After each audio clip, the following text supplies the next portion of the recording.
pasti banyak banget teman-teman juga yang ngerasain kalau misalnya di kantornya itu kita nggak bisa berkreasi, kita nggak bisa berinovasi, kita cuman dituntut buat kerja selesai, kalau bisa lembur-lembur, gitu kan. Apa yang umumnya terjadi saat seseorang merasa kalau dia nggak menjadi bagian dari lingkungan itu? Bisa jadi karena energinya tidak cocok, atau frekuensinya tidak cocok, atau malah justru karena secara struktur atau alur kerja itu gak jelas. Dalam case dimana di lingkungan ini kita cuma dituntut untuk jadi profesional, dan itu nggak memberi ruang bagi kita untuk merasakan, untuk memproses emosi kita. Intinya lo adalah pekerja, lo harus nyelesain target ini, lo nggak punya ruang untuk berpendapat. Gimana kamu menanggapi case yang seperti itu? Seberapa penting sih lingkungan kerja untuk mendukung produktivitas kerja kita? Selama kita ada di lingkungan yang mendukung kita untuk bertumbuh, kita tuh bisa terus grow up. Apa yang bakal terjadi kalau misalnya kita tetap stay dalam lingkungan yang seperti itu? Kita bisa ikutan toksik, makanya resign sekarang. Kita bisa jadi ikutan toksik karena secara nggak sadar kita akan menyesuaikan ritme kita dengan mereka.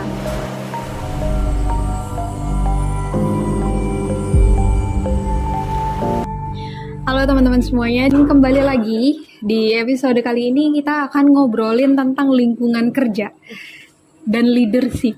Aku yakin ya, nggak cuma kita doang, semua para pekerja punya keluhannya masing-masing. Kita di sini akan berbicara dalam sudut pandang kita sebagai bawahan, yang kita punya leader, di mana leadernya ini kadang ngeselin, kadang nggak match sama kita. Kita juga di sini bakalan ngomongin tentang lingkungan kerja yang nggak sehat itu yang seperti apa sih. Tapi sebelum itu, aku pengen tanya dulu ke kamu, apa yang bakal audiens kita dapat dari obrolan kita kali ini? Yang bakal kalian dapat di sini yang pasti bukan julitin orang ya. Semoga kalian mendapatkan gambaran tentang gimana sih leader yang baik itu, terus juga bagaimana sih pekerjaan yang nggak toksik, terus juga gimana caranya kalau misalnya pekerjaannya toksik, kita keluar dari pekerjaannya atau kita harus stay di pekerjaannya tapi kita jadi ikutan toksik. Mungkin seperti itu. Ya, jadi audiens kita bakalan tahu kayak leader yang baik itu yang seperti apa sih. Karena menurut aku yakin juga kalau misalnya leader nggak akan menjadi leader tanpa bawahannya. Iya, betul banget. Iya, karena dia dibilang leader karena udah punya bawahan ya. Iya, kan? justru malah bawahan yang mencap dia sebagai leader atau bukan. Betul. Karena kalau misalnya kita di sini berpikir leader itu adalah status, ya oke, dia jadi leader. Tapi dia belum tentu leader untuk bawahannya, karena bawahannya nggak merasa dia sebagai leader. Iya, gitu ya. betul. Justru malah yang melabeli seseorang jadi leader itu justru malah bawahannya. Ya, kayak gitu. Karena nggak semua leader punya jiwa leadership ya. Iya, betul banget. Ya. Tapi mungkin sebelum kita menyentuh topik leadership, ini tentang lingkungan kerja dulu ya. Ya, kamu di sini adalah pekerja, aku pun pekerja. Kadang kita ada di satu lingkungan di mana kita ini nggak merasa we don't belong there. Maksudnya kita nggak merasa kalau misalnya kita bagian dari lingkungan itu. Mungkin kita bisa mulai dari hal yang paling dasar. Apa yang umumnya terjadi saat seseorang merasa kalau dia nggak menjadi bagian dari lingkungan itu? Ada case di mana kita nggak menjadi bagian dari lingkungan tersebut karena kita adalah orang baru di lingkungan tersebut. Jadi kita ngerasa belum fit nih sama orang-orang yang baru kita temui. Tapi bisa juga kita udah lama di situ, tapi kita masih berasa belum fit juga nih. Masih ngerasa kita nggak cocok dengan lingkungan yang saat ini kita lakukan. Iya, ya, di mana kita berada. Iya, di mana kita berada. Mungkin bisa jadi karena energinya tidak cocok, atau frekuensinya tidak cocok, atau malah justru karena secara struktur atau alur kerja itu gak jelas. Kayak gitu sih. Iya, jadi memang ada beberapa hal yang bikin orang ngerasa, oh ini bukan lingkungan gue, entah karena dia berusaha untuk fit in karena dia orang baru, dan itu juga bisa jadi karena SOP atau bisa jadi karena alur kerja dari perusahaan itu, di mana dia nggak bisa beradaptasi dengan alur kerja yang berantakan itu ya umumnya ya. Dan ini sering banget dirasain sama orang-orang, walaupun mungkin kalau misalnya orang baru ngerasain alur kerjanya nggak bagus karena mereka masih mencari ritme ya. Kita nggak menemukan ritme itu nggak bisa dalam sehari 2 hari, sebulan 2 bulan, karena makanya ada probation 3 bulan. Nah dari situ kita bisa mencoba buat fit in, kita mencoba mencari ritme, terus juga nyari teman-teman baru.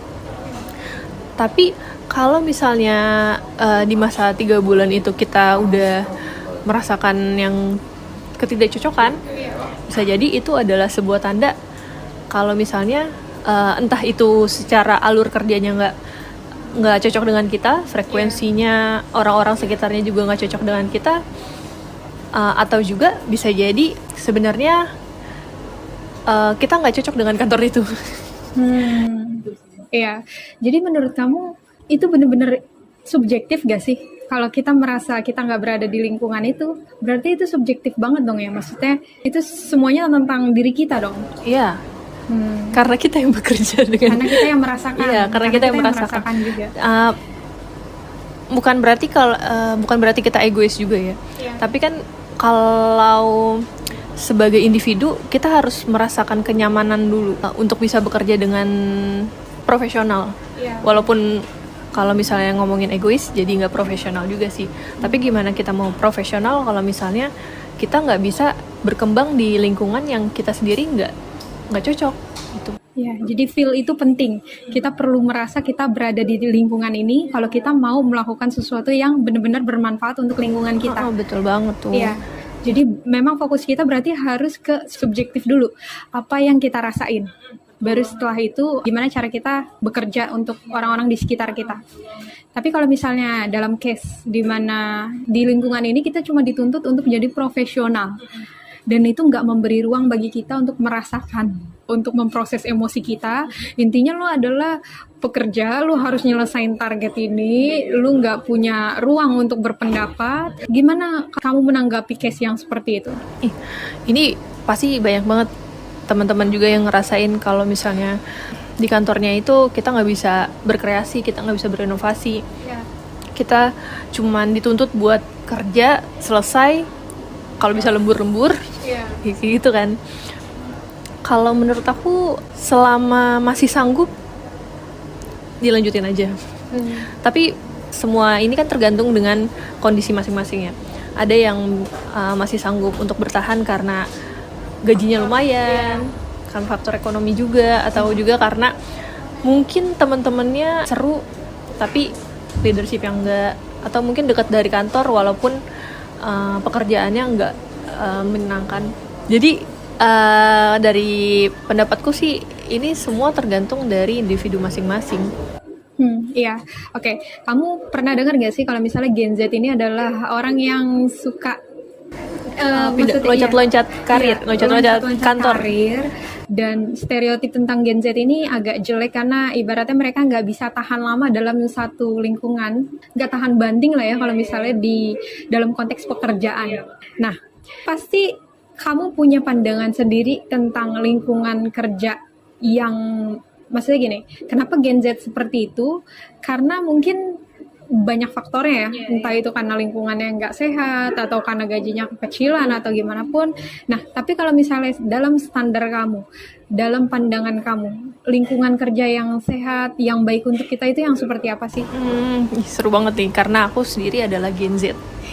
Jadi aku tuh kadang kalau misalnya menemukan pandangan-pandangan orang tentang Gen Z nih, orangnya nggak loyal sama perusahaan karena baru nggak bisa stay lama di perusahaan gitu kan. Atau kalau misalnya dimarahin, ditegur dikit langsung marah, langsung ngambek. Pokoknya generasi yang paling parah deh, orang-orang pada ngomong gitu. Menurut aku ya setiap generasi pasti punya kelemahannya masing-masing ya. Tapi sebagai Gen Z aku merasa kami, aku dan Lulus adalah Gen Z. Sepuhnya Gen Z yang paling pertama ya. Kami merasa tuh lingkungan dan sistem kerja di generasi sebelumnya tuh terlalu kaku dan nggak bisa lebih fleksibel gitu. Sebagai generasi yang tumbuh dengan teknologi dan juga dengan COVID, misalnya aku masuk ke dalam perusahaan yang secara struktur itu harus senioritasnya tinggi banget. Sebagai Gen Z mungkin kamu juga kurang rasa nyaman ya. Karena apa-apa kita harus izin dulu, apa-apa kita harus approval dulu. Bahkan kita kayak ngerasa kok kita sama-sama pekerja nih. Bedanya misalnya bapak atau ibu adalah senior kita. Kami tetap menghormati bapak atau ibu, tapi jangan menganggap kami sebagai anak yang nggak ngerti apa-apa dong. Karena bisa jadi apa yang bapak atau ibu nggak ngerti, kami lebih paham karena kami udah belajar itu sebelumnya. Nah, hal-hal senioritas kayak gitu sebenarnya yang nggak disukai Gen Z. Atau juga kayak misalnya Gen Z ditegur dikit langsung marah, langsung ngambek, langsung resign. Kenapa aku masih nggak nyambung di pikiran aku ya. Karena kalau misalnya mau memarahi atau menegur orang, aku masih prinsipnya tuh menegur itu secara personal. Jangan di depan orang banyak, jangan di dalam grup yang isinya banyak orang. Karena itu jatuhnya kamu memalukan orang lain yang bisa jadi itu juga malu-maluin diri kamu sendiri sebagai leader karena marahin dia di depan orang lain. Gitu. Jadi sebenarnya generasi Z itu bukan yang nggak tahan banting, tapi mereka paham diri mereka sendiri. Mereka tahu batas kemampuan dan juga membatasi diri. Kalau yang kita sebut itu punya apa tadi yang dipotensi? Boundaries, batasan. Kita punya batasan dan kita mau mengendalikan apapun yang bisa kita kendalikan. Kayak gitu sih. Oh, menarik ya. Jadi justru malah kamu punya pandangan yang beda tentang sikap Gen Z yang keluar masuk dalam suatu organisasi. Kalau misalnya case-nya itu bukan selalu dia nggak tahan sama lingkungan itu, melainkan beberapa dari mereka justru paham apa yang mereka pengenin dan mereka ngasih batasan untuk orang-orang yang sampai di mana mereka bisa stay untuk dalam lingkungan yang seperti itu ya. Ya memang benar sih, karena kalau misalnya kita mengeneralisasikan semua Gen Z itu seperti ini, itu adalah false identity, mungkin false tentang generasi yang generasi kita pokoknya semuanya jelek. Padahal case-nya nggak selalu yang seperti itu. Jadi memang standar untuk lingkungan kerja yang tepat itu kalau dalam pandangan Gen Z, dalam pandangan kamu sendiri yang seperti apa? Standar lingkungan kerja yang sehat menurut Gen Z itu adalah lingkungan yang bisa buat bertumbuh. Terus juga leadernya bukan yang tipe cuma menyuruh, tapi juga ngomong, membimbing kita gitu. Terus juga kalau dari beberapa pengalaman orang lain itu yang ngambil cutinya nggak terlalu ribet, misalnya cuti kan hak kita ya, tapi kita mau ngambil hak kita aja kita harus ditanya urusannya apa, alasannya kenapa harus ngambil cuti. Ada kesetaraan antara hak dan kewajiban. Itu salah satunya. Terus juga dari lingkungan kerjanya juga yang saling mendukung, itu pasti semua orang juga pengen kan. Pertanyaan aku selanjutnya, seberapa penting sih lingkungan kerja untuk mendukung produktivitas kerja kita? Penting banget tuh sih. Selama kita ada di lingkungan yang mendukung kita untuk bertumbuh, kita tuh bisa terus grow up. Kayak yang di podcast kita sebelumnya, circle itu sangat menentukan pertumbuhan kita kan. Apalagi terutama di lingkungan kerja. Kalau misalnya kita nggak bisa bertumbuh dengan baik, nggak ada teman untuk berdiskusi, apalagi kalau misalnya pekerjaannya butuh untuk diskusi, buat berkomunikasi atau enggak, itu pasti kita nggak bisa kemana-mana, nggak bisa ngapa-ngapain kan. Kalau misalnya pekerjaan kita menuntut kita untuk cuma menyelesaikan, maksudnya di belakang layar lah, kita nggak perlu bertemu dengan orang lain, kita cukup berkutat dengan dokumen dan menyelesaikannya itu semua, itu mungkin lebih mudah ya untuk tetap stay di kantor yang walaupun toksik. Tapi kalau misalnya pekerjaan kita membutuhkan orang lain, pasti kita susah untuk melakukannya sih. Jadi memang itu penting banget, terutama kalau misalnya kita kerja tim. Karena gimana pun yang terpenting adalah gimana cara kita bisa membuat temponya ini, ritmenya ini sama ya. Dan ritmenya ini kalau misalnya balance dengan cara kita harus punya hubungan yang baik sama orang-orang di sekeliling kita. Gimana kalau kondisinya kita orang-orang di sekeliling kita ini orang-orang yang toksik, yang ibaratnya nggak bisa mengimbangi ritme kita, ataupun sebaliknya kita nggak bisa mengimbangi ritme mereka. Apa yang bakal terjadi kalau misalnya kita tetap stay dalam lingkungan yang seperti itu? Kita bisa ikutan toksik, makanya resign sekarang. Kita bisa jadi ikutan toksik karena mau nggak mau kita terpengaruh dengan mereka-mereka ini. Pasti dalam diri kita punya boundaries ya. Kita bisa mengendalikan apa yang mau kita lakukan ataupun apa yang mau kita tidak lakukan. Walaupun kita punya hal itu, tapi karena ini ada di lingkungan kerja, bisa jadi kita akan tetap terpengaruh. Mau nggak mau, karena secara nggak sadar kita akan menyesuaikan ritme kita dengan mereka. Misalnya kita adalah tipe orang yang bisa menyelesaikan pekerjaan sebelum waktu deadline. Tapi teman-teman yang lain kok pas deadline masih nyantai-nyantai nih. Nah, karena kita udah selesai duluan, jadi teman-teman yang lain malah nyalain kita. Karena kenapa sih selesai duluan? Padahal bisa nanti-nanti, kita kan jadi dituntut buat selesai cepet nih. Padahal lu bisa nyantai-nyantai gitu. Jadi mau nggak mau kan kita harus ngikutin tempo mereka. Atau mungkin sebaliknya, karena kita pekerjaannya lambat ini bisa jadi karena kita belum menyesuaikan, atau juga karena kita banyak yang harus dikerjakan. Nah, teman kita yang lain kerjaannya cepat karena mungkin dia kerjaannya lebih sedikit atau bisa dibagi-bagi dengan orang lain.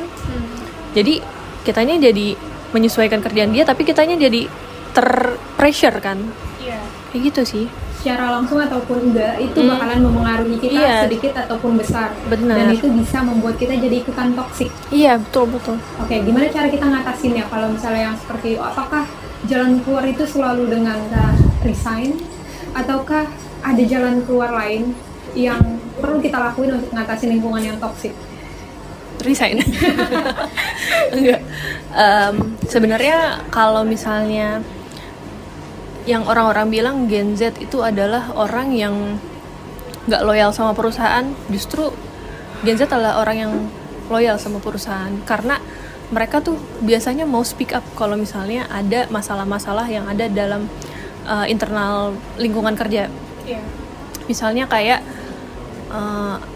aku ini berdasarkan pengalaman aku tuh, temen-temen aku yang lain yang generasi-generasi sebelumnya, milenial, kalau misalnya ada ketidaksesuaian, mereka biasanya lebih cenderung nerima-nerima aja gitu. Oh ya udah, mungkin emang kayak gini. Oh mungkin lupa, dan mereka nggak ngingetin ataupun nggak nanya. Tapi di tim aku yang Gen Z, kami tuh cenderung aktif untuk nanya, terus juga aktif untuk menuntut. Kayak gitu. Balance lah ya antara. Balance.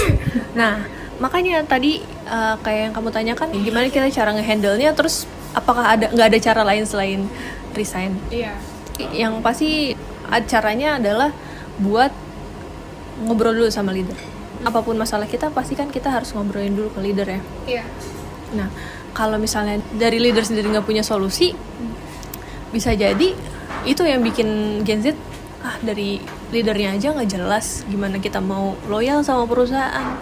Kayak gitu sih. Makanya setelah cara itu dilalui, baru kita bisa mengambil langkah selanjutnya, yaitu resign. Iya, jadi pastiin kalau kamu resignnya itu udah mateng ya. Yang dalam artian bukan sekedar lompat karena itu nggak nyaman, tapi juga kamu udah mastiin kalau misalnya nggak ada potensi di mana kamu bisa berkembang dalam lingkungan itu. Dan rata-rata sih lompatnya itu bukan karena sebulan 2 bulan ya. Rata-rata tuh setahun 2 tahun, karena kalau misalnya dari segi pengalaman ataupun dari pendapatan, pasti kita lebih mudah buat naik gaji dengan cara pindah perusahaan daripada stay di perusahaan lama. Jadi itu salah satu trik Gen Z buat menambah pendapatan sih. Oh, oke. Gitu. Mungkin trik itu nggak make sense, maksudnya nggak relate untuk gen milenial ataupun gen boomer ya. Mungkin itu yang membuat mereka berpikir kalau Gen Z ini stereotipnya buruk. Padahal kita punya strategi yang nggak relate sama mereka. Iya benar, karena mereka emang jiwa loyalitasnya tuh tinggi banget, jiwa memiliki di perusahaan tersebut. Tapi efeknya adalah perusahaan jadi bisa semena-mena. Nah, Gen Z tuh nggak mau perusahaan megang kendali atas dia. Iya. Jadi kita kan punya hak dan kewajiban. Kalau bisa saling, kenapa harus menuntut gitu. Ya, aku percaya kalau misalnya Gen Z ini berperilaku atau bertindak seperti itu juga bukan semata-mata karena itu pilihannya mereka. Kadang memang kita terbentuk seperti itu. Kayak kita terbentuk di dalam lingkungan di mana persaingannya itu benar-benar ketat. Bahkan untuk posisi yang paling bawah sekalipun itu bersaingnya itu sangat ketat. Jadi kita harus jadi secepat mungkin, seakurat mungkin, se-speak up mungkin, dan mungkin itu yang bikin generasi lain salah paham sama Gen Z ya. Terus kalau misalnya masalah hal itu, ada nggak sih durasi? Misalnya kita udah merasa nggak feel sama pekerjaan ini, kita merasa kalau aduh gue mau resign. Ada gak sih patokan durasi bagi kita sebelum mutusin kalau misalnya itu lingkungan yang gak tepat dan kita harus keluar dari lingkungan itu? Pasti di masa probation sih. Iya. Di masa probation itu kenapa ada masa probation? Karena kita butuh masa peralihan dari karyawan baru ke karyawan tetap ya. Iya. Nah, di masa probation ini kita belajar buat menjadi karyawan tetap di perusahaan tersebut. Iya. Nah, dari probation itu biasanya lingkungan akan menunjukkan sifat asli mereka lama-lama. Walaupun orang bilang ya pasti di awal-awal baik, nanti lama-lama jadi ketahuan juga busuknya. Tapi justru di masa probation itu sebenarnya dari awal itu udah ketahuan ini perusahaannya green atau red flag. Iya. Tapi kadang sebagai karyawan baru yang probation, kita nggak menyadari kalau misalnya itu tuh red flag. Kita ngerasa oh ini karyawan yang lama aja santai aja kok, jangan-jangan gue aja nih. Kita jadi merasa itu normal. Iya, kita jadi merasa itu normal dan kita jadi mulai goyah nih pertahanan kita dengan sebelumnya. Jadi masa atau durasinya adalah kita manfaatkan waktu probation itu, waktu percobaan itu berapapun durasinya itu. Dan penting nggak sih kalau misalnya kita nyelesain waktu probation itu, maksudnya misalnya kita dikontrak 1 tahun dan di tengah tahun nih, maksudnya di tengah perjalanan kita udah merasa nggak feel. Penting nggak kalau kita buat nyelesain dulu kontrak itu sebelum kita keluar? Harusnya sih penting ya. Kadang perusahaan emang agak membingungkan Ki, kalau misalnya kita udah dikontrak 1 tahun tapi di tengah jalan kita merasa ingin resign, kita kena denda untuk resign. Tapi kadang kalau misalnya adalah cerita-cerita di mana perusahaan nggak sanggup untuk mengkontrak kita setahun, tapi kita dilempar, di PHK sepihak aja. Kalau menurut aku lebih baik sih kita kalau misalnya bisa, kalau misalnya sanggup, kita harus menyelesaikan 1 tahun dulu sampai kontrak kerja selesai. Karena kalau misalnya kita kurang dari 1 tahun, di tengah jalan gitu kita memutuskan untuk berhenti kontrak, selain rugi itu juga bikin pertanyaan sih di pekerjaan selanjutnya. Apalagi kalau misalnya pekerjaan itu adalah karir yang ingin kita tuju. Iya.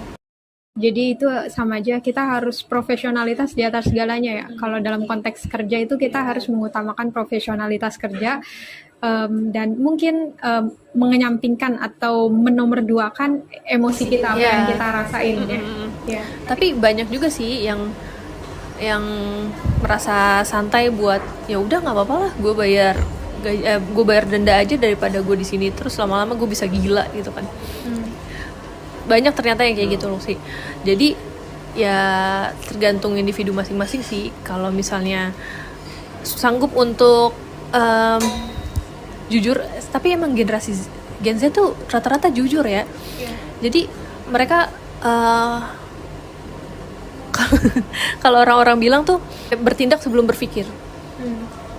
Jadi walaupun mereka nggak punya plan, tapi mereka yakin kalau misalnya Allah punya rezeki, Allah bakal kasih kita rezeki. Kayak gitu sih.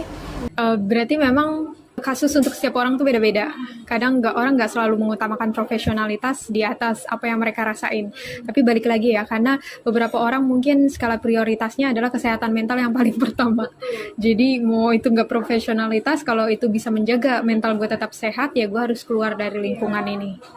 Gitu. Yang penting adalah kalian tahu apa yang kalian butuhin. Ya sih, yang paling penting buat kalian dan gimana cara kalian untuk mencapai hal itu.